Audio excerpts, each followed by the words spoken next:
19 de agosto, promesa 231. A la sombra de tus alas. Cuando algo te asusta, ¿hacia dónde corres?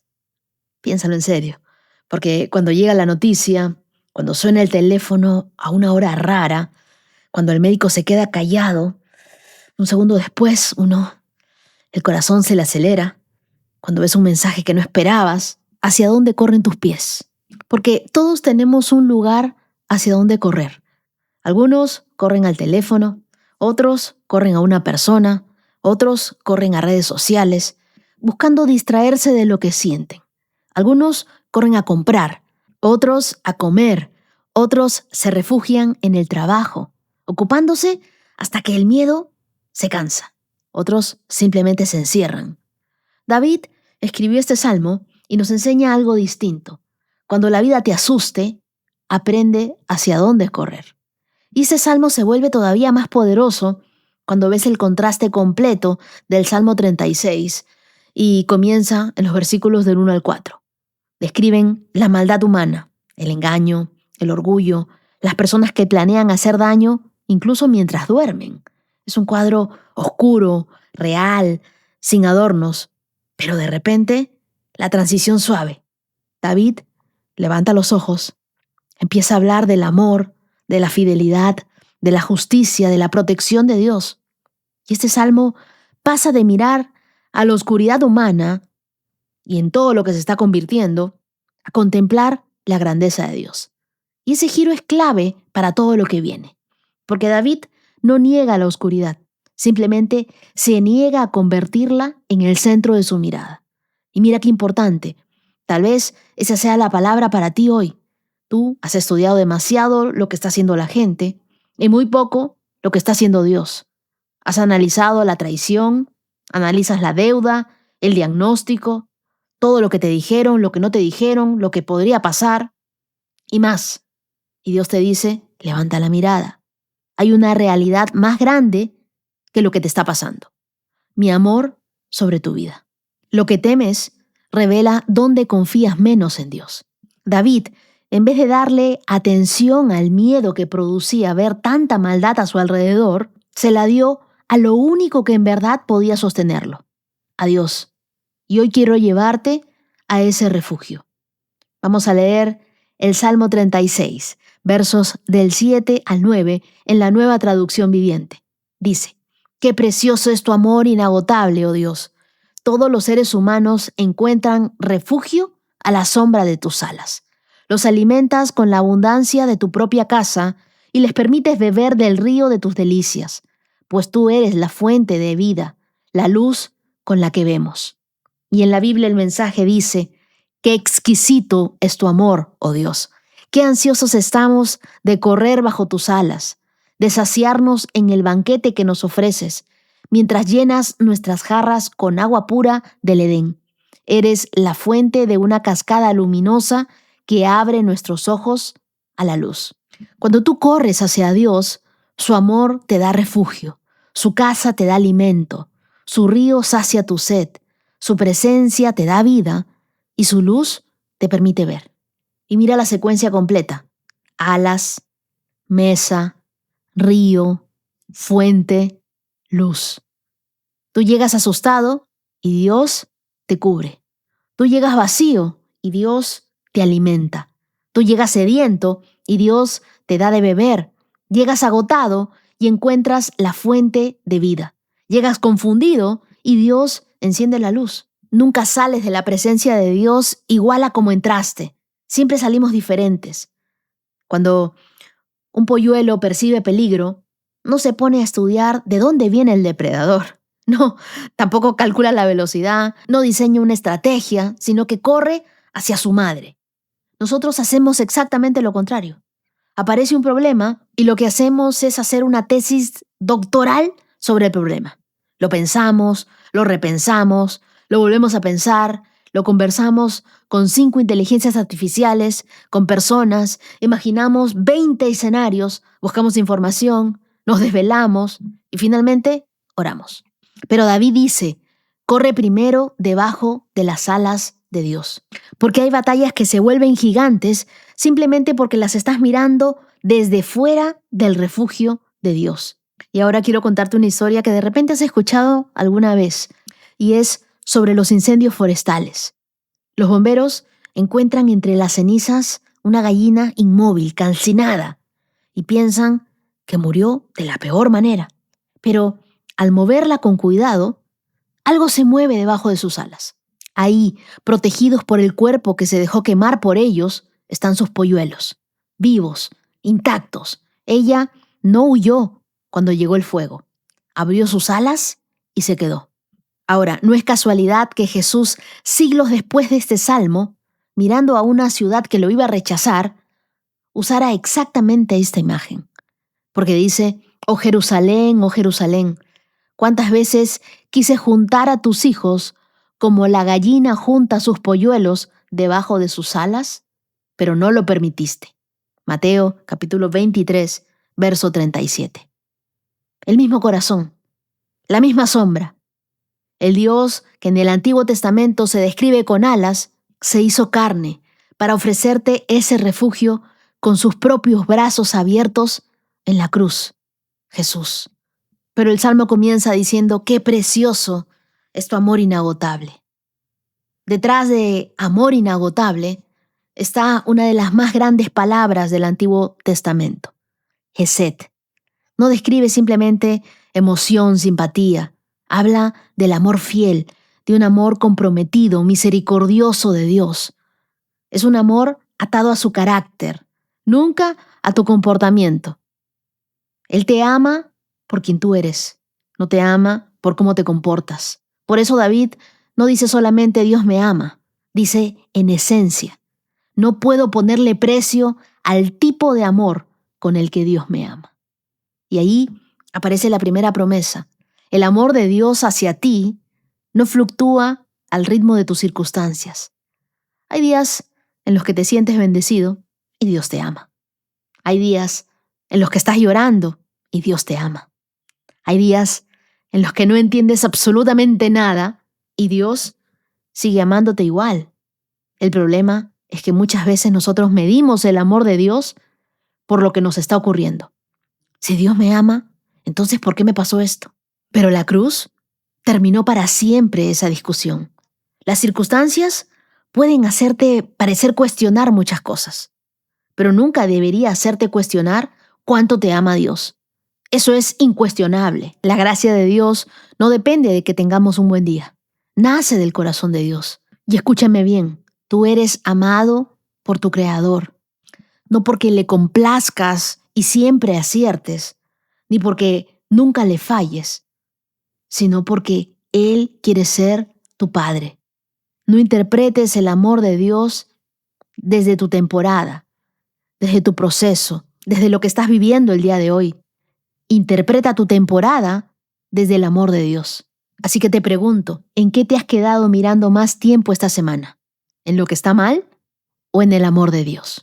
Ahora la Biblia continúa diciendo, todos encuentran refugio a la sombra de tus alas. El lugar más antiguo de la Biblia para encontrarte con Dios es en la sombra de sus alas.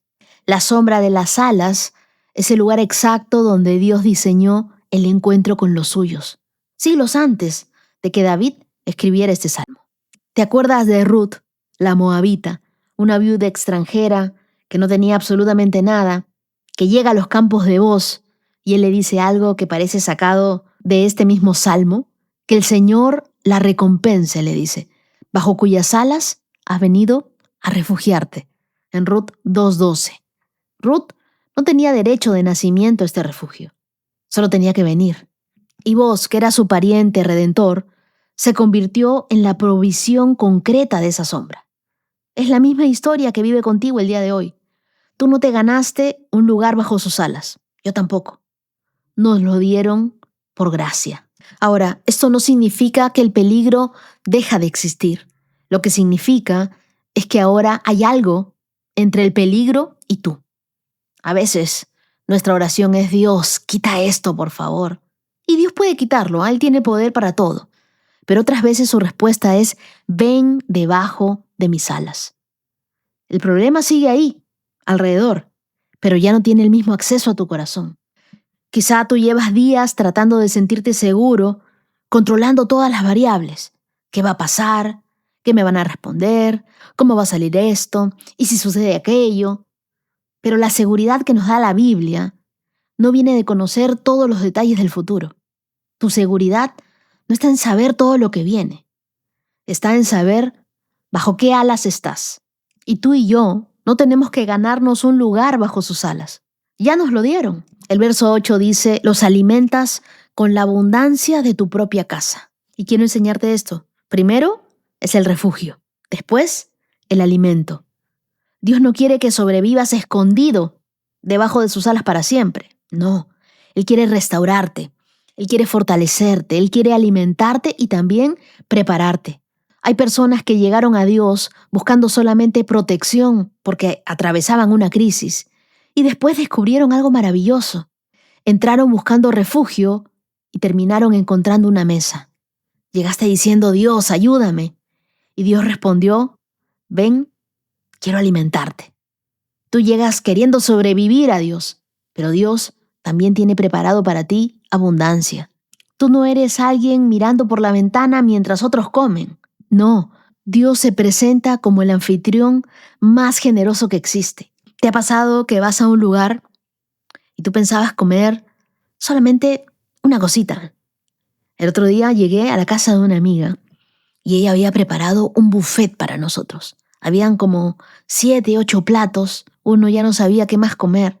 Y yo espero que mi coach de nutrición no esté escuchando este podcast. Y lo que quiero enseñarles a ustedes hoy es que Dios es mucho más generoso de lo que tú te imaginas. Él adereza un banquete delante de ti, en presencia de tus angustiadores.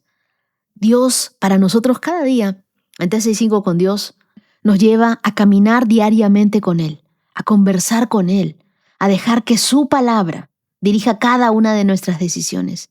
Y eso es precisamente una mesa llena, un banquete, un buffet cada día.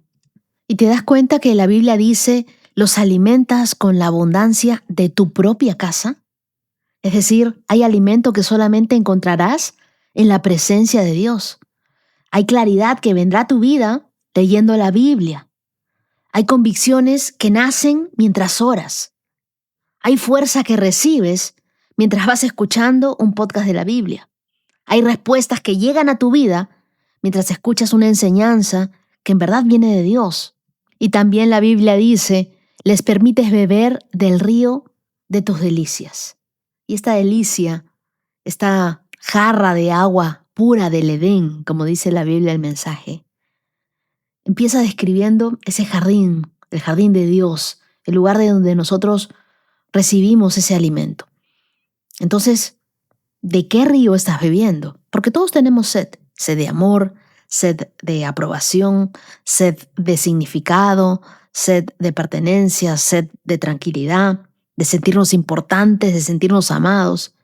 El problema no es tener sed. El problema empieza cuando nosotros intentamos calmar la sed espiritual con agua que nunca fue diseñada para nuestra alma. Por eso hay algunas personas que necesitan otra relación, otra compra, otro viaje, otro logro, otro aplauso, otro me gusta, y durante unos minutos se sienten mejor, pero luego vuelve la sed.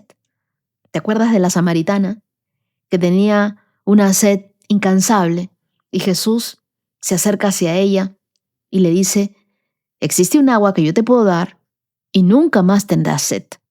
Y él hablaba en Juan 4, versos 13 y 14. La vida se vuelve agotadora cuando nosotros le exigimos a cosas temporales que satisfagan necesidades eternas. Así que quizá hoy no necesitas que Dios cambie inmediatamente todo lo que está pasando. Quizá necesitas volver a la fuente y permitir que su luz cambie la manera en que lo estás viendo. Porque cuando corres a Dios, encuentras refugio. Cuando permaneces en Él, recibes alimento. Cuando bebes de su presencia, recuperas fuerzas. Y cuando su luz entra, empiezas a ver lo que antes no podías ver. No te desconectes de la fuente por estar intentando resolverlo todo. Hay temporadas que no se sobreviven haciendo más, sino permaneciendo más cerca de Dios. Tal vez la puerta ya está ahí. Tal vez la respuesta ya comenzó. Tal vez Dios ya está orando y lo único que te falta es la luz para reconocerlo. Así que hoy vuelve a la fuente. Antes de correr a tus pensamientos, corre a Dios. Antes de sacar conclusiones, busca su luz. Y recuerda, no siempre necesitas una nueva circunstancia. A veces necesitas ver tu circunstancia desde la presencia de Dios. Ora conmigo y dile: Dios, hoy vuelvo a ti como mi fuente.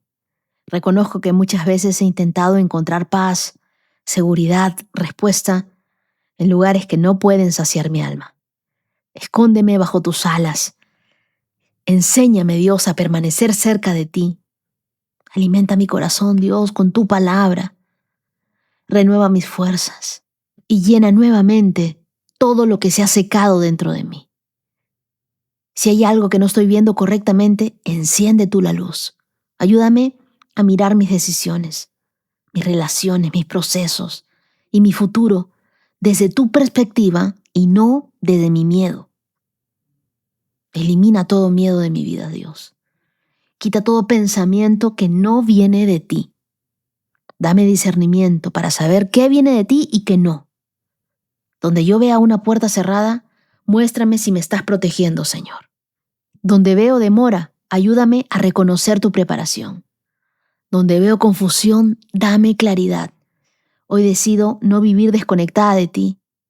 Tú eres mi refugio, mi alimento, mi fuente, mi luz. Y yo quiero permanecer cerca de ti. Quiero aprender a vivir mi vida como tú la ves. Oro en el nombre de Jesús. Amén. Y ahora comenzamos con nuestro estudio de la Biblia. Las lecturas que nos acompañan las encontramos en Esther capítulo 4, verso 1, hasta el capítulo 7, verso 10. Primera de Corintios capítulo 12, versos del 1 al 31. El Salmo 36, versos del 1 al 12. Y Proverbios capítulo 21, versos del 21 al 22. Y ahora te pido que tomes tu Biblia, tu lapicero, tu cuaderno, le pidas al dulce Espíritu Santo que te hable. Abróchate los cinturones, ponte tus lentes de la fe, porque comenzamos esta carrera por esos 231K en 3, 2, 1, adelante. Esther capítulo 4, verso 1. Cuando Mardoqueo se enteró de todo lo que había ocurrido, se rasgó su ropa, se vistió de tela áspera, se arrojó ceniza y salió por la ciudad llorando a gritos, con un amargo lamento. Llegó hasta la puerta del palacio, porque no se le permitía que nadie entrara por la puerta del palacio vestido de luto.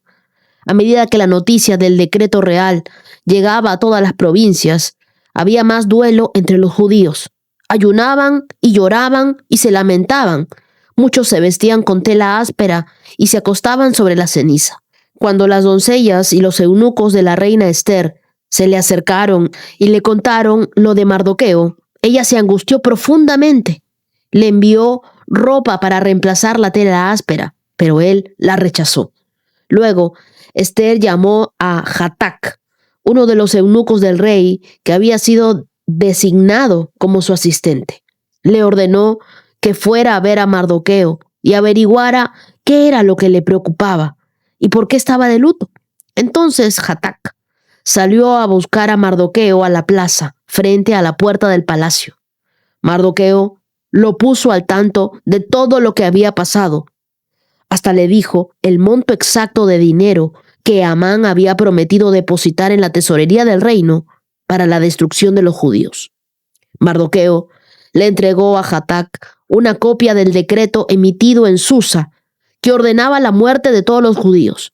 Le pidió a Hatac que se lo mostrara a Esther y le explicara la situación. También le pidió a Hatac que la exhortara a presentarse ante el rey para suplicarle compasión e interceder a favor de su pueblo. Así que Hatac volvió a Esther con el mensaje de Mardoqueo. Entonces Esther le ordenó a Hatac que volviera a ver a Mardoqueo y le diera el siguiente mensaje.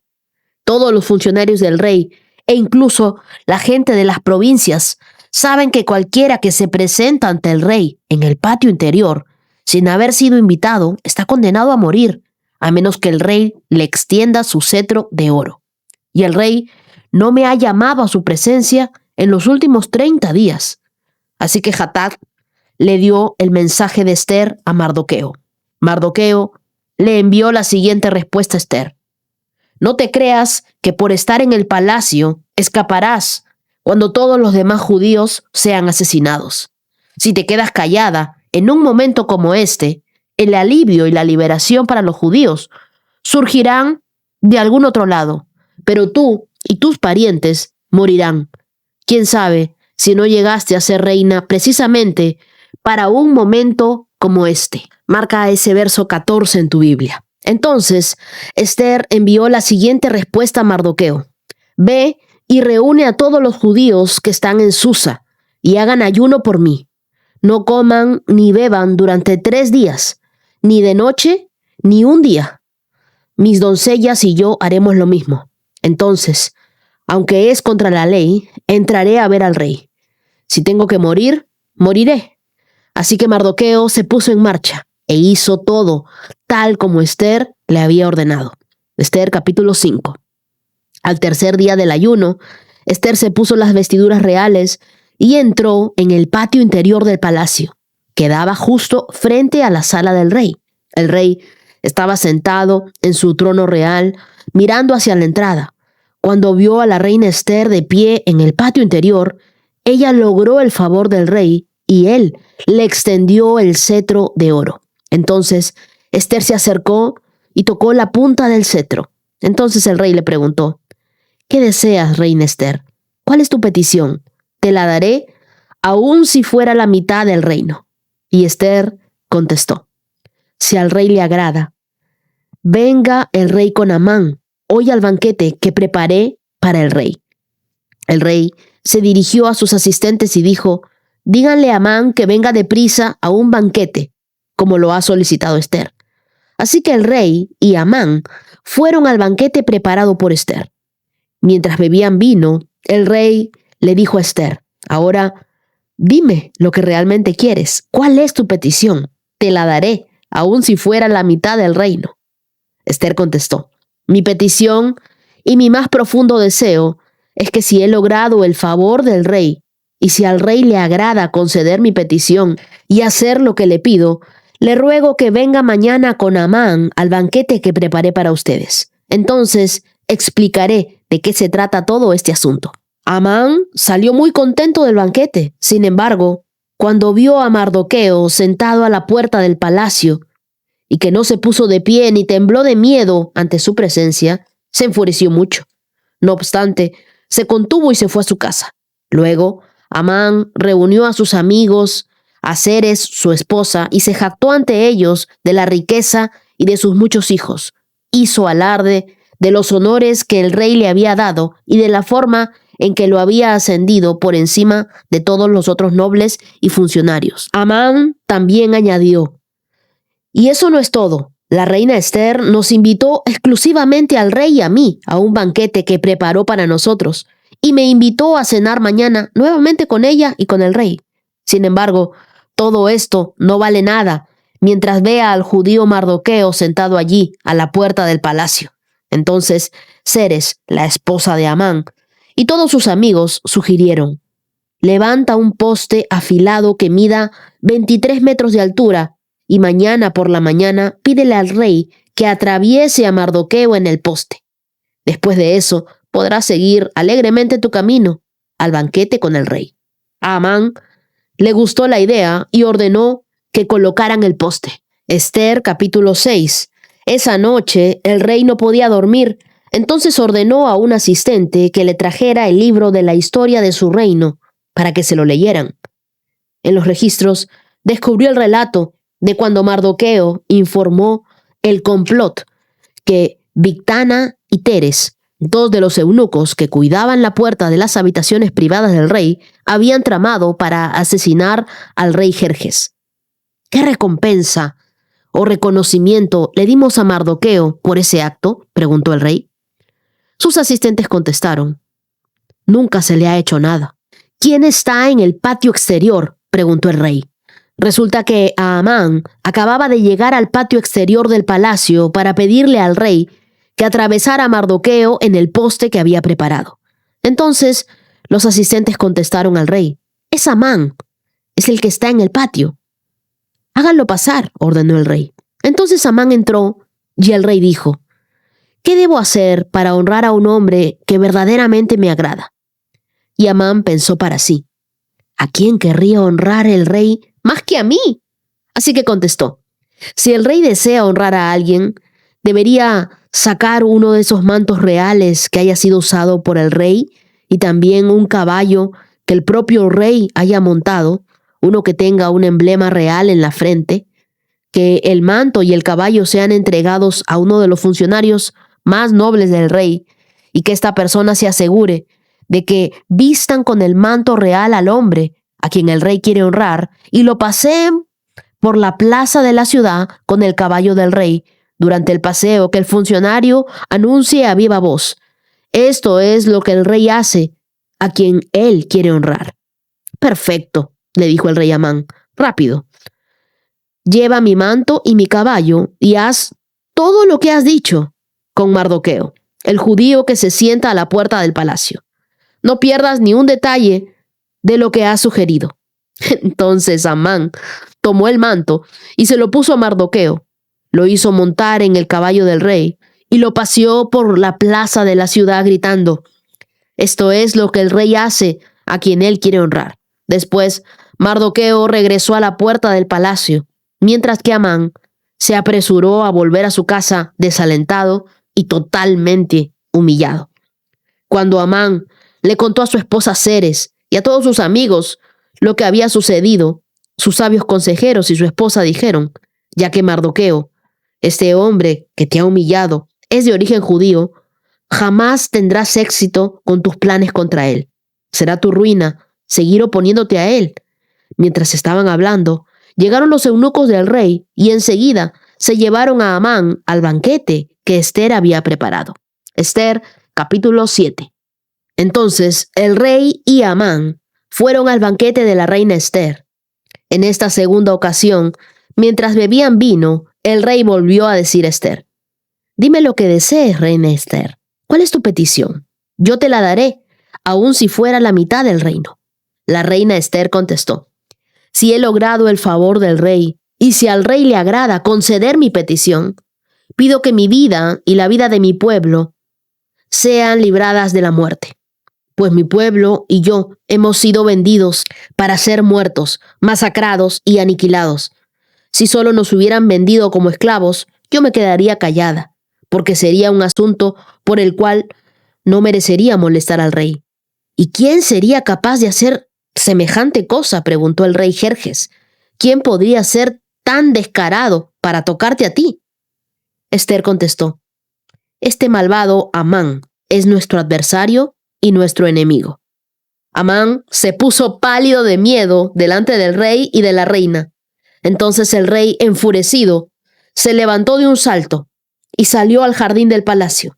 Amán, en cambio, se quedó con la reina Ester para implorar por su vida, porque sabía que el rey pensaba matarlo.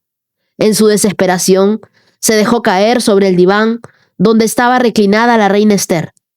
Justo cuando el rey volvía del jardín del palacio, el rey exclamó: «Hasta se atreve a atacar a la reina aquí mismo en el palacio, ante mis propios ojos». Entonces, en cuanto el rey habló, sus asistentes le cubrieron la cara a Amán en señal de condena. Luego, Jarbona, uno de los eunucos del rey, dijo: «Amán ha levantado un poste afilado de 23 metros de altura en el patio de su casa. Tenía pensado utilizarlo para atravesar a Mardoqueo, el hombre que salvó al rey de ser asesinado». «Que atraviesen a Amán en ese poste», ordenó el rey. Entonces atravesaron a Amán con el poste que había levantado para Mardoqueo, y la furia del rey se calmó. El libro de Ester es más que una narración histórica, es una poderosa analogía bíblica de la función de una intercesora, de una mujer de oración. Estamos en los tiempos del rey Asuero, conocido como Jerjes el primero, alrededor de los años 480 a.C. Él gobernaba desde la India hasta Etiopía. En un banquete, la reina Vasti desobedeció públicamente al rey, al ser destituida, se abrió el camino para que una joven judía huérfana llamada Hadasa, que nosotros la conocemos como Esther, ascendiera al trono. Aquí encontramos la primera lección. La rebelión no puede tener lugar en la presencia del rey.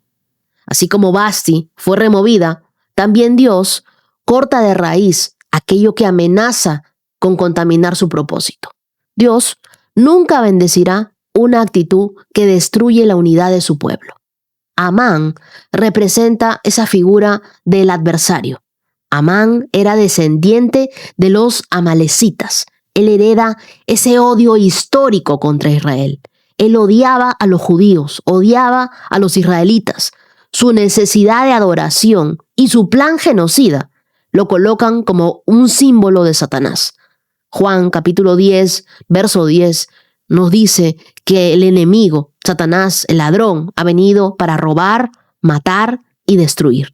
Y eso era precisamente lo que quería hacer Amán con los judíos. Pero su final también nos recuerda que los planes del enemigo siempre terminan en su propia trampa. Lo que el enemigo quiso hacer para tu mal, Dios lo convierte para bien. Dios es experto en darle la vuelta a la tortilla sobre aquello que fue diseñado para destruirte. Él lo usa para lanzarte aún más alto. Y Mardoqueo es ese tutor espiritual. Yo pienso aquí que Mardoqueo no solo adopta a Esther, también es su guía, también es su consejero. Y Mardoqueo representa al Espíritu Santo para nosotros, el que nos enseña cómo agradar al rey. El rey es Dios y es el Espíritu Santo, este Mardoqueo en la Biblia, el que nos recuerda nuestra misión en medio de la crisis. Mardoqueo le dice a Esther, en el verso que te hice resaltar, Esther capítulo 4, verso 4. Pero si te quedas callada en un momento como este, el alivio y la liberación para los judíos surgirá de algún otro lado, pero tú y tus parientes morirán. ¿Quién sabe si no llegaste a ser reina precisamente para un momento como este? Yo creo que es en este verso donde Mardoqueo empodera a Esther y le dice, si tú estás aquí, si tú has sido puesta aquí, es por algo. Y Dios está contigo. Esa frase sigue resonando hoy en mi mente. Hay circunstancias que revelan el motivo por el cual Dios nos colocó en un determinado lugar, en un tiempo específico, para un momento como este. Esther entonces es esa iglesia intercesora. Esther representa a alguien que se levanta en oración, en intercesión, a orar por otros, a favorecer a otros. Ella no confió en influencias humanas, sino que proclamó. ¿Qué fue lo primero que ella hizo? Proclamó 3 días de ayuno y 3 días de oración. La oración no debe ser nuestra última opción, debe ser nuestra primera estrategia, nuestro primer recurso. Voy a buscar a Dios a través de la oración y del ayuno. Cuando se presentó sin ser llamada, Esther arriesgó su vida. Ella podía haber muerto. El rey extendió su cetro y ella fue bienvenida. Ese detalle refleja lo que nosotros tenemos en Cristo.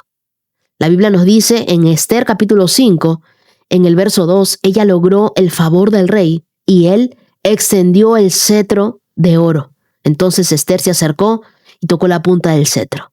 Este detalle refleja lo que nosotros tenemos en Cristo. Hebreos 4, verso 16 nos dice que tenemos acceso directo al trono de la gracia. Tú y yo no necesitamos intermediarios para poder acercarnos a Dios. Podemos acercarnos confiadamente al trono de la gracia. Es en Esther capítulo 4 que Mardoqueo descubre el decreto de exterminio y se viste de luto. Esther duda entre actuar hasta que Mardoqueo le recuerda que el silencio también tiene consecuencias. Acercarse al rey sin ser llamada era una pena de muerte. Pero Dios nos coloca muchas veces en posiciones de influencia con un propósito, no por comodidad. El propósito de tu vida no es la comodidad, es que tú contribuyas al propósito mayor de Dios. Por algo Dios te ha puesto en ese lugar de eminencia. Por algo Dios te ha puesto a trabajar allí donde tú estás, para que tú le hables a alguien, para que tú lleves el mensaje a alguna persona especial. Por algo tú estás hoy escuchando este mensaje. ¿Dónde te colocó Dios hoy? ¿En tu hogar, en tu empresa, en tu ministerio, en tu trabajo? Quizá ese es tu palacio para interceder por otros. Pero recuerda, Esther, antes de actuar, convoca a ayuno y a oración. Antes de hacer algo, ora, ayuna, busca a Dios, busca cuál es la dirección de Dios. Siempre una persona de oración primero se fortalece en lo secreto. Primero busca a Dios en oración. En Esther capítulo 5, Esther, ya vestida de este atuendo real, entra en la sala del trono. El rey extiende su cetro de oro y le ofrece hasta la mitad del reino. El protocolo persa no permitía que ni siquiera la reina hablara sin invitación. Esther lo arriesgó todo. Ella sí que era una mujer valiente. ¿Y qué es lo que hace? Ella tiene una estrategia. Voy a hacer 2 banquetes. Esther invita al rey y a Amán a 2 banquetes. No se apresura. Aprender a esperar el momento de Dios, el tiempo correcto de Dios, abre puertas que la prisa puede cerrar. En Esther capítulo 6, el rey no logra dormir y pide que le lean las crónicas. Dime si eso no te parece una increíble forma de Dios de intervenir en el asunto. Allí descubre que Mardoqueo lo había salvado y que nunca fue honrado. Un giro divino. El rey manda a llamar a Amán y le pregunta, ¿qué crees que debo hacer con alguien que quiero honrar? Él piensa, ingenuamente, voy a ser yo. Entonces se le ocurre dar la mejor idea para honrar a alguien. Y termina Amán llevando a desfilar a Mardoqueo en una ciudad y proclamando su grandeza. Esa noche en la vida del rey, nada fue casualidad. Todo fue diosidencia pura. Que se abra la página justo en la historia de Mardoqueo. Lo que me lleva a reflexionar que quizás tú pienses, Dios a mí nunca me ha regalado nada. Nunca me ha bendecido con nada. No tengo un milagro que contar. Sigo fiel en el reto, pero no siento que pase nada. Pero Dios no es deudor de nadie. Eso que tú hiciste en secreto será recompensado en público. Ese servicio que tú diste, Dios lo recompensará. Esa ofrenda que tú sembraste sin que nadie lo viera, Dios te multiplicará. Tú encárgate de servir con fidelidad, aunque nadie lo note. Dios tiene su propio calendario de reconocimiento. Y por último, en Esther 7, el segundo banquete, Esther revela su identidad y denuncia a Amán. El rey lo manda a colgar en la misma horca que él había preparado para Mardoqueo. Lo que me recuerda a Proverbios 11, verso 8, que dice, los justos son rescatados de dificultades y éstas caen sobre los perversos. Los decretos injustos se revierten cuando la oración se alinea con el propósito de Dios. Cuando tú entregas tu causa a Dios, tu caso a Dios, Él escribe finales que los enemigos nunca se imaginaron en su vida. Y lo mejor de todo esto es que los planes del enemigo contra tu vida terminan en su propia ruina. La horca preparada para Mardoqueo terminó siendo la de Amán. Así que quiero preguntarte, ¿qué decreto estás enfrentando hoy? ¿Una enfermedad? ¿Una crisis familiar? ¿Una bancarrota financiera?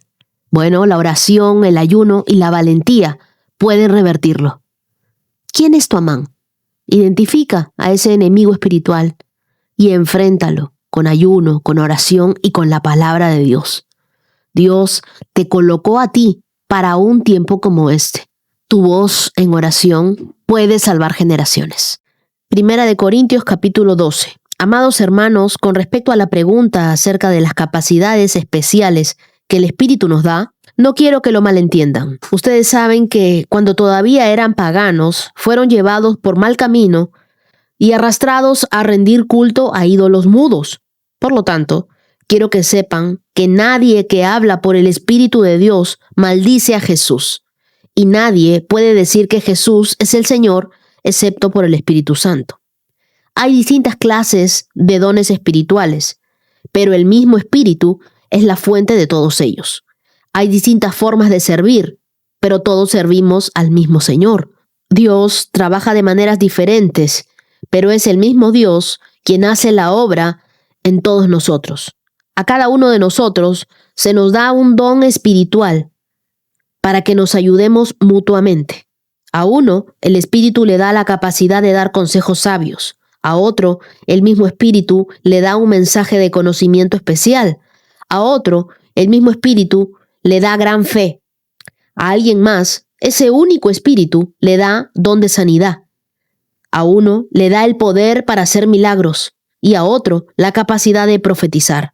A alguien más le da la capacidad de discernir si un mensaje es del Espíritu de Dios o de otro espíritu. Todavía a otro se le da la capacidad de hablar en idiomas desconocidos, mientras que a otro se le da la capacidad de interpretar lo que se está diciendo. Es el mismo y único Espíritu quien distribuye todos esos dones. Solamente Él decide qué don cada uno debe tener. El cuerpo humano tiene muchas partes, pero las muchas partes forman un cuerpo entero. Lo mismo sucede con el cuerpo de Cristo. Entre nosotros hay algunos que son judíos y otros que son gentiles. Algunos son esclavos y otros son libres. Pero todos fuimos bautizados en un solo cuerpo por un mismo espíritu y todos compartimos el mismo espíritu. Así que el cuerpo consta de muchas partes diferentes, no de una sola parte. Si el pie dijera, no formo parte del cuerpo porque no soy mano, no por eso dejaría de ser parte del cuerpo. Y si la oreja dijera, no formo parte del cuerpo porque no soy ojo, dejaría por eso de ser parte del cuerpo. Si todo el cuerpo fuera ojo, ¿cómo podríamos oír? O si todo el cuerpo fuera oreja, ¿cómo podríamos oler?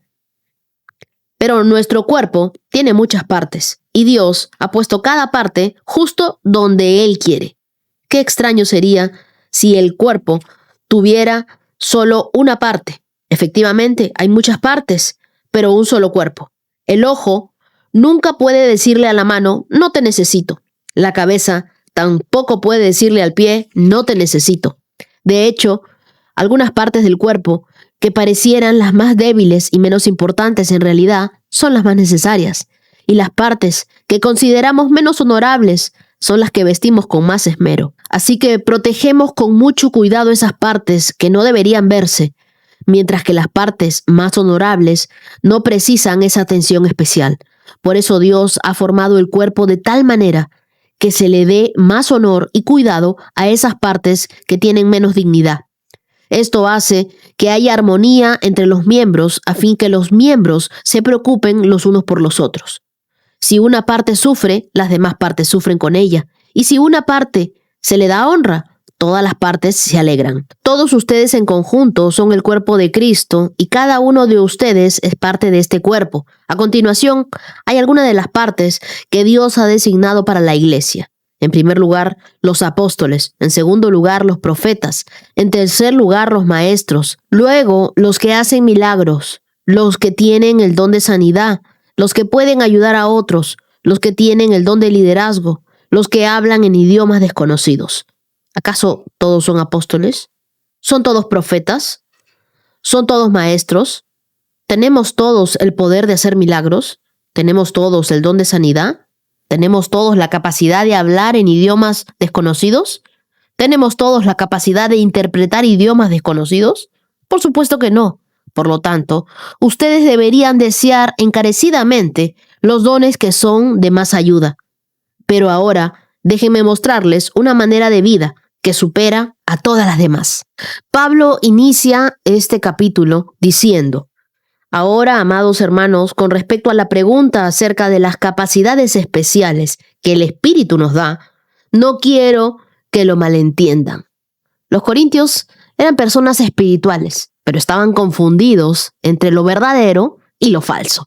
Pablo aclara: el verdadero mover del Espíritu siempre glorifica a Jesús. Nadie que habla por el Espíritu de Dios maldice a Jesucristo. Y nadie puede llamarlo Señor sin el Espíritu Santo. Te invito a que repitas conmigo: Jesús es el Señor. Jesús es mi Señor y mi Salvador. En los evangelios nosotros vemos que los endemoniados gritaban, por ejemplo en Marcos 1:24, sabemos quién eres, el Hijo de Dios, le decían a Jesús, pero no lo confesaban como el Señor de sus vidas. Reconocían su identidad, pero no se rendían a la autoridad de Jesús. Por eso, un endemoniado puede reconocer quién es Jesús, pero no puede proclamarlo Señor con el corazón, porque eso solo es obra exclusiva del Espíritu Santo. Jesús no vino a ser una parte de tu vida. Él vino a ser el Señor de toda tu vida. Luego vemos los versos del 4 al 11, y aquí Pablo presenta toda una base de la diversidad de los dones, pero que es el mismo Espíritu. Diferentes formas de servicio, pero el mismo Señor. Distintas maneras de obrar, pero es el mismo Dios que lo hace todo en todos. ¿Y qué es un don del Espíritu Santo? Un don es una manifestación sobrenatural del Espíritu Santo dada por gracia, no por mérito, con el propósito de edificar al cuerpo de Cristo y de extender el reino de Dios. ¿Cuál es esa clasificación de los dones? Bueno, primero están los dones de revelación, que son la palabra de sabiduría, la palabra de conocimiento, el discernimiento de espíritus. Luego están los dones de poder, que son el don de fe, el don de sanidades y el don de hacer milagros. Y por último están los dones de inspiración, que son el don de profecía, el don de hablar en lenguas, el don de interpretación de lenguas. El verso 11 nos dice, es el mismo y único Espíritu quien distribuye estos dones. Solamente Él decide qué don cada uno debe tener. Entonces, cada don se reparte según el Espíritu decide. Ojo, no son trofeos, son herramientas para una misión especial.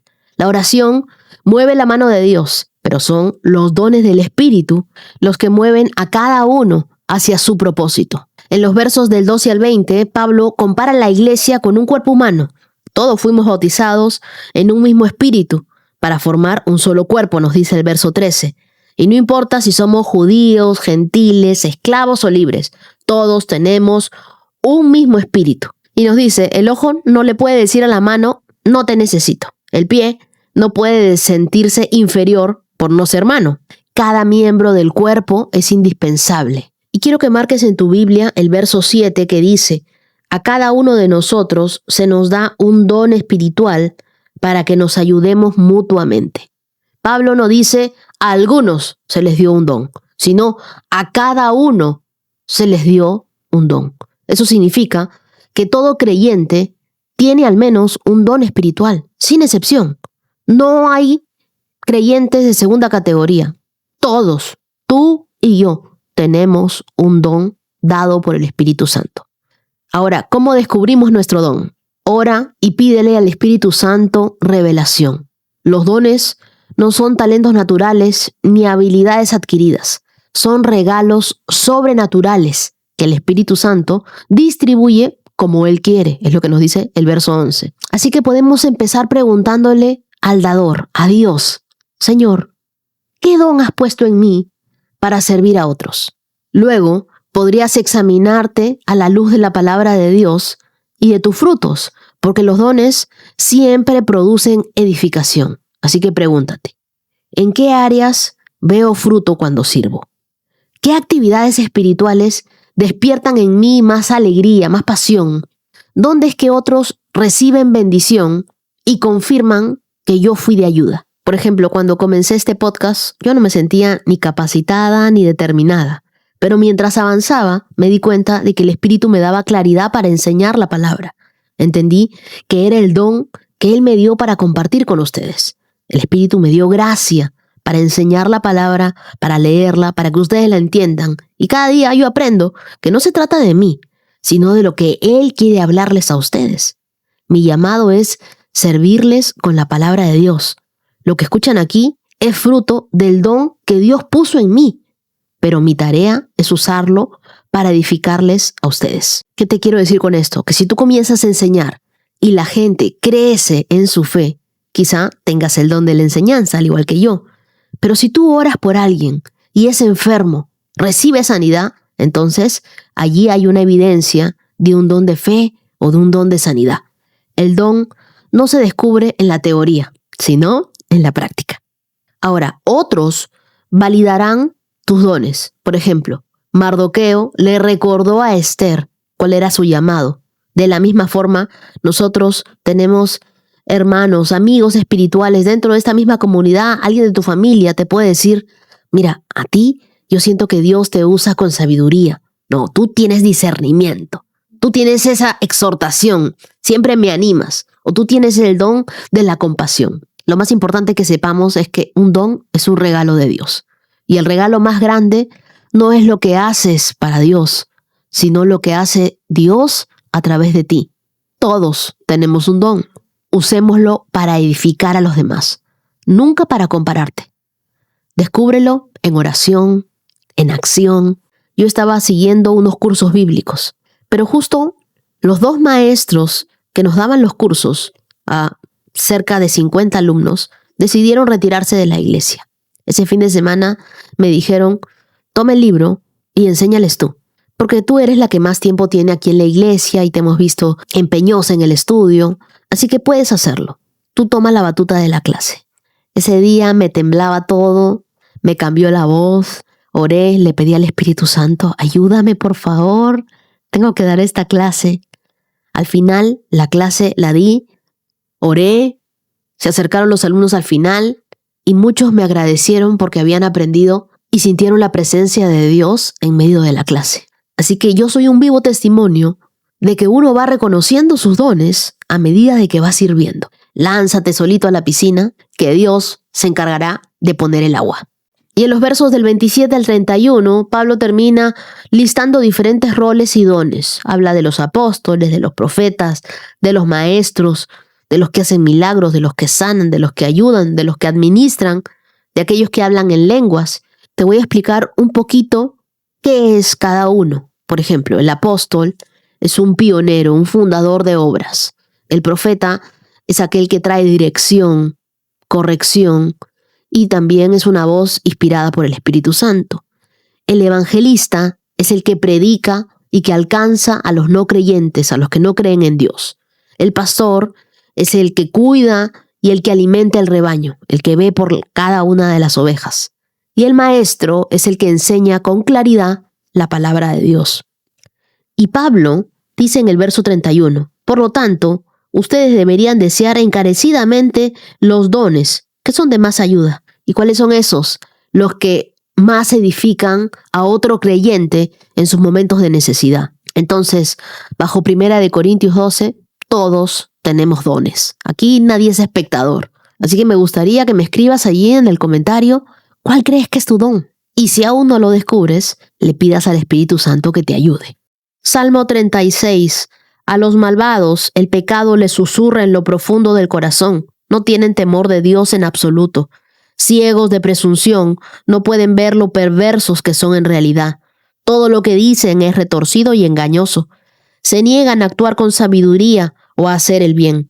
Se quedan despiertos por la noche, tramando planes pecaminosos. Sus acciones nunca son buenas. No hacen ningún intento por alejarse del mal. Tu amor inagotable, oh Señor, es tan inmenso como los cielos. Tu fidelidad sobrepasa las nubes. Tu rectitud es como las poderosas montañas. Tu justicia como la profundidad de los océanos. Tú cuidas de la gente y de los animales por igual, oh Señor. Qué precioso es tu amor inagotable, oh Dios. Todos los seres humanos encuentran refugio a la sombra de tus alas. Los alimentas con la abundancia de tu propia casa y les permites beber del río de tus delicias, pues tú eres la fuente de vida, la luz con la que vemos. Derrama tu amor inagotable sobre los que te aman. Haz justicia a los de corazón sincero. No permitas que los orgullosos me pisoteen, ni que los malvados me intimiden. Miren, han caído los que hacen el mal. Están derribados, jamás volverán a levantarse. Este salmo de David contrasta dos realidades: la corrupción del corazón humano y la grandeza del amor de Dios. Es un cuadro claro de la caída del hombre y de la esperanza de refugio que encontramos en la fidelidad de Dios. En los versos del 1 al 4 se nos habla sobre la maldad en el corazón del impío. Y David escribe cómo esa maldad gobierna a quienes no tienen temor de Dios. Nos lo dice claramente en el verso 1. A los malvados el pecado les susurra en lo profundo del corazón. No tienen temor de Dios en absoluto. En el verso 2, se engañan a sí mismos creyendo que nadie descubrirá su pecado. Versos 3 y 4, sus palabras son perversas, sus actos son malvados y ni siquiera intentan hacer el bien. El problema no es externo, sino el corazón sin temor de Dios. El pecado es un autoengaño, porque el impío cree que puede ocultarse, pero no podemos ocultarnos de Dios. El pecado siempre promete libertad, pero termina siendo la prisión más cruel. En los versos del 5 al 9, aquí el Salmo cambia de tono. Comienza el verso 5. Tu amor inagotable, oh Señor, es tan inmenso como los cielos. Tu fidelidad sobrepasa las nubes. En el verso 6 se nos habla sobre justicia y rectitud, y también sobre que Dios es nuestro protector y nuestro proveedor. Me gustó mucho saber que tú cuidas de la gente y de los animales por igual. Nuestro Dios es tan amoroso que no solo nos ama a nosotros, sino también a los animales. Así que vuelve cada día a la fuente. El mundo te ofrece cisternas vacías, pero Dios es esa agua viva que renueva nuestra alma. Proverbios 21, verso 21. El que busca la justicia y el amor inagotable encontrará vida, justicia y honor. El sabio conquista la ciudad de los fuertes y arrasa la fortaleza en que confían. En el verso 21, en hebreo, buscar significa perseguir con determinación, como quien corre tras algo con todas sus fuerzas. No se trata de un interés superficial, sino de un estilo de vida. Vivir conforme a la voluntad de Dios no es legalismo, sino rectitud que nace del corazón. Y ese amor inagotable de Dios, eset en hebreo, que simboliza la lealtad, la misericordia, la fidelidad en las relaciones. Es el mismo término que se usa para describir el amor de Dios fiel por su pueblo. Aquí tenemos una promesa que es triple, porque es vida, plenitud en Dios, justicia, rectitud reconocida por Él, y honor, dignidad y honra, que no viene de hombres, sino de Dios. Y el verso 22 nos habla que el sabio conquista la ciudad de los fuertes y arrasa la fortaleza en que confían. En tiempos antiguos, las ciudades fortificadas eran el máximo símbolo de seguridad. Conquistar una ciudad fuerte era casi imposible para un ejército pequeño, pero aquí el proverbio afirma que la sabiduría puede derribar lo que la fuerza humana defiende. ¿Te acuerdas de Josué y Jericó? En Josué capítulo 6, ellos no conquistaron por fuerza, sino por obediencia a la estrategia de Dios. De David con Goliat, la sabiduría de usar una onda guiada por Dios, fue lo que venció la fuerza bruta. Así que la sabiduría te da ventaja estratégica, donde la fuerza bruta se queda sin recursos. Busca con pasión lo correcto, lo misericordioso. El resultado será una vida plena, una justicia que te respalda y honra que solo Dios te puede dar. El amor fiel abre puertas que la fuerza jamás abriría. Relaciones sólidas se construyen con misericordia, no con imposición. No confíes en fortalezas humanas como el dinero, la influencia, las conexiones. La verdadera sabiduría está en la sabiduría que viene de parte de Dios. Y así llegamos a esos 231K. Y antes de comenzar con los testimonios, quiero que oremos juntos. Porque mientras nosotros estamos aquí, hay muchas personas viviendo momentos de incertidumbre, de temor. La tierra ha temblado en distintos lugares. Seguimos teniendo a Venezuela en nuestro corazón, a Colombia en nuestras oraciones, a Indonesia, a España y a tantas naciones y familias que hoy necesitan sentir paz y protección de Dios. Oremos juntos. Padre amado, hoy hacemos una pausa y ponemos nuestra mirada en ti. Amado Dios, cuando la tierra tiembla, cuando las noticias nos asustan, cuando sentimos que no tenemos el control de las cosas, recuérdanos que tú sigues siendo nuestra roca firme. Hoy levantamos delante de ti a Venezuela, a Colombia, a Indonesia, a España y cada lugar donde hay personas viviendo con miedo, con incertidumbre, con dolor o con preocupación. Dios mío, abraza a las familias, Protege a los niños, a los ancianos, a quienes están solos, a quienes han perdido algo, a quienes esta noche tienen miedo hasta de cerrar los ojos. Señor, trae paz donde hay angustia, trae calma donde hay ansiedad.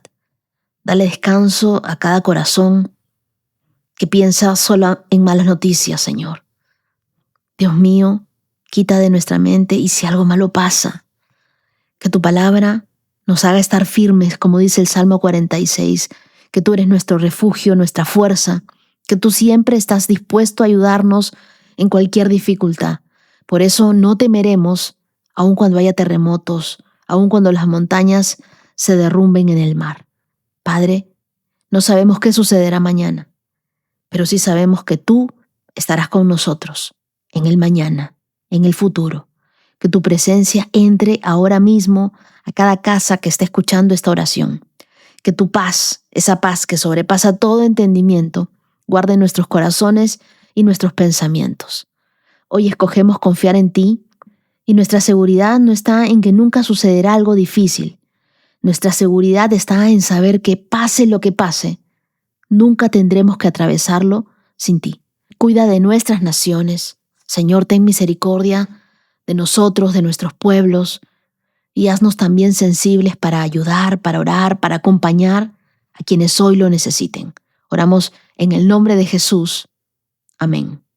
Y sé que en medio de escuchar tantas noticias complicadas, difíciles, muchas de ellas nos pueden llenar de temor, también necesitamos escuchar noticias de lo que Dios está haciendo. Y por eso son tan importantes los testimonios. Y ahora quiero que escuches el testimonio de Gabriela. Hola Wendy, ¿cómo estás? Te habla Gabriela desde Colombia. Quería contarte mi testimonio, quería hablar acerca de cómo Dios ha cumplido nuestros sueños en 2 años, la transformación que ha tenido nuestra vida, nuestro hogar. Bueno, les voy a contar mi historia un poquito rápido. El año pasado nosotros en febrero, quedamos en embarazo con mi esposo. Fue una noticia muy bonita, un bebé demasiado soñado, anhelado. Desafortunadamente, este bebé lo perdimos. Fue un golpe demasiado duro como familia, nos dolió demasiado. Yo en ese entonces me alejé de Dios porque me dolió tanto. Tuve muchas discusiones, muchas circunstancias que definitivamente no quería acercarme más a Dios. Más o menos en septiembre encontré tu podcast, empecé a escucharlo, empecé a tener de nuevo y sanar esa relación con Dios, entregar mi dolor, pero pues en cierta medida. Cuando tú anunciaste que ibas a hacer el podcast de Leyendo la Biblia, me emocioné mucho porque yo, pues de las lecturas que tenía una agendita y anotaba como las citas o las promesas que Dios me daba para no olvidarlas. Recuerdo que hace un año en esa misma agenda anoté como los sueños que tenía para este 2025, anoté que quería tener crecimiento en mi oración, en el tiempo con Dios, como en esa relación con Dios, que quería también que mi esposo pudiera seguir estudiando, porque había tenido un inconveniente con la universidad. Quería que mi esposo tuviera un trabajo más cerca porque trabajaba demasiado lejos y no tenía calidad de vida. Que también quería crecimiento personal, crecimiento profesional en mi trabajo, libertad financiera y pues obviamente el anhelo de ser papás. Te cuento que esta lista se ha cumplido en un 90%. Mi crecimiento personal con Dios, mi relación con Dios ha crecido mucho gracias a tu podcast, razón por la cual estoy muy agradecida contigo. Mi relación se ha sanado mucho, he aprendido a entender que Dios muchas veces usa el dolor para acercarnos hacia Él.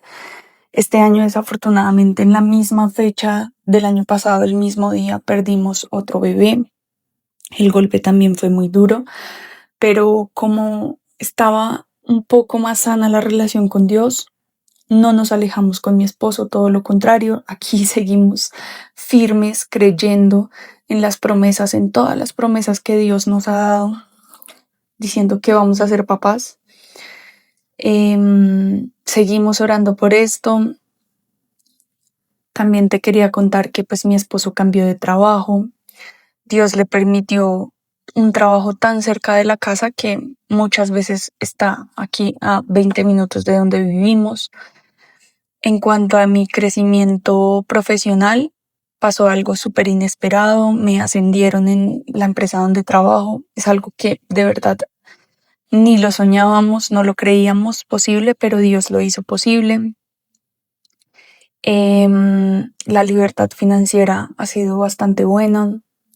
Y hoy quiero cerrar este testimonio diciéndole a las personas que siempre crean, que siempre tengan su firme y sus ojos puestos en Dios, que Él sabe por qué permite las cosas, aun cuando muchas veces nosotros no las entendamos.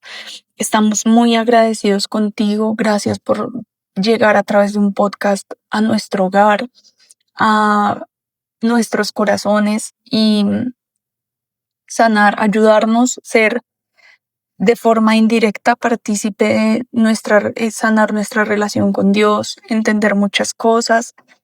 Aunque se me quebranta un poco la voz, es de mucha felicidad, mucho agradecimiento con Dios por todas las cosas que ha hecho.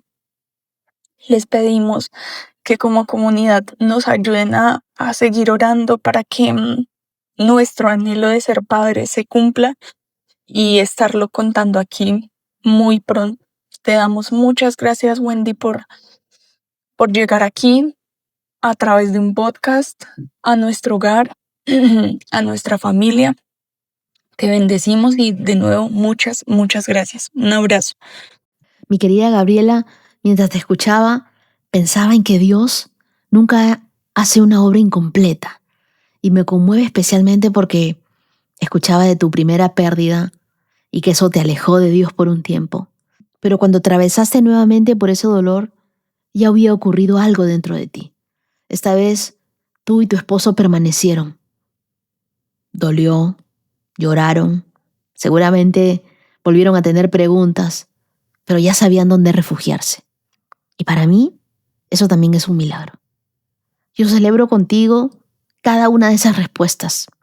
El nuevo trabajo de tu esposo, tan cerca de casa, el ascenso que ni siquiera imaginabas, la provisión económica y sobre todo esa relación con Dios que ha sido restaurada en medio de algo que inicialmente te había hecho alejarte de Él. Y por ese anhelo que todavía permanece, el de convertirse en papá, aquí estamos todos los íntimos acompañándolos en oración. Yo no quiero ponerte fechas ni prometerte cómo Dios va a responder, pero sí quiero animarte a seguir confiando en aquel que ya te ha demostrado que sigue presente en tu vida. Y estoy segura de que cuando llegue el día de volver a escuchar tu voz, tú vas a estar contándonos que Dios lo hizo. Y aquí estaremos para celebrarlo contigo. Mientras vas caminando, mientras continúas leyendo la Biblia, abrazada de Dios, yo quiero regalarte mi salmo favorito. El Salmo 126, versos 5 y 6 que dice: los que siembran con lágrimas cosecharán con gritos de alegría. Lloran al ir sembrando sus semillas, pero regresan cantando cuando traen la cosecha. Gabriela, esas lágrimas que tú y tu esposo han sembrado delante de Dios, que encuentren consuelo, propósito y a su tiempo motivos para cantar. Yo sé que esta palabra se va a hacer realidad en la vida de los dos. Cuéntenos, por favor, cuando tengamos un nuevo íntimo o una nueva íntima con nosotros. Muchas bendiciones. Y ahora me gustaría agradecer a los corazones generosos íntimos de esta hermosa comunidad. Dios te bendiga, Adriana Ceticase. Muchas gracias a Andrea Olazábal. Gracias Solange Chacón, Yulisa Polet Olvera. Bendiciones para Sara Ailín Aparicio. Gracias Ana Macías. Y desde el canal de YouTube, muchas gracias a Alberto Falconi y a Verónica González. Y a ustedes, queridos, quiero regalarles el Salmo 21, versos 3 y 4, que dice: le das la bienvenida con éxito y prosperidad, Le colocaste una corona de oro más puro sobre la cabeza. Te pidió que le preservaras la vida y le concediste su petición. Los días de su vida se alargarán para siempre. Y esa es una promesa de bendición, de recompensa, de prosperidad, de éxito y sobre todo de que Dios concede cada una de nuestras peticiones, aún los anhelos más profundos de nuestro corazón. Quiero que sepan que ustedes también estarán en mis oraciones. Muchas gracias, querida comunidad de íntimos, por acompañarme hasta aquí. Nos vemos el día de mañana con más de la palabra de Dios y más de su presencia. Recuerden no tener miedo, no desanimarse, porque el Señor está con nosotros. Shalom, shalom.